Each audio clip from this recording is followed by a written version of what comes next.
मोदी सरकारला लवकरच 10 वर्ष पूर्ण होत आहेत। गेल्या 10 वर्षात मोदी सरकारच्या अनेक योजना, उपक्रम आणि कामांमुळे भारतभर परिवर्तनाची लाट आलेली आहे। याच परिवर्तनाला सर्वांसमोर आणण्यासाठी आणि अनेक योजनांचा लाभ शेवटच्या माणसापर्यंत पोहोचवण्यासाठी 15 नोव्हेंबर पासून विकसित भारत संकल्प यात्रा सुरू झाली आहे। भारत सरकारचा हा सर्वात मोठा संपर्क कार्यक्रम असून 2,60,000 ग्रामपंचायती, 4,000 शहरी केंद्रांपर्यंत 25 जानेवारी 2026 पर्यंत पोहोचण्याचा संकल्प यात्रेद्वारे करण्यात येतोय।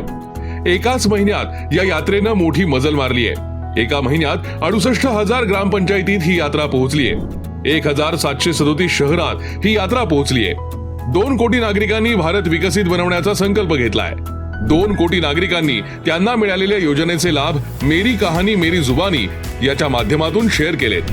विकसित भारत यात्रेच्या माध्यमातून आजवर 51 लाख नागरिकांची आरोग्य तपासणी झाली आहे। 10 लाख आयुष्यमान भारत कार्ड वितरित झालेत। 3,26,000 महिला भगिनींनी उज्ज्वला योजनेत नोंदणी केली आहे। 3,67,000 नागरिकांनी पंतप्रधान जीवन ज्योती विमा काढलाय।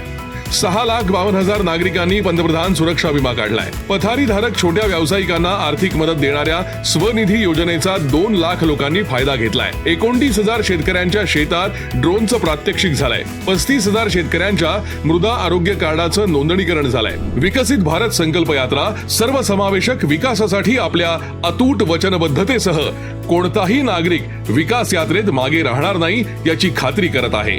मोदी सरकार फक्त संकल्प करत नाही, स्वप्न दाखवत नाही, तर स्वप्न प्रत्यक्ष कृतीत उतरवून भारतीयांच्या आयुष्यात आमूलाग्र बदल घडवत आहे।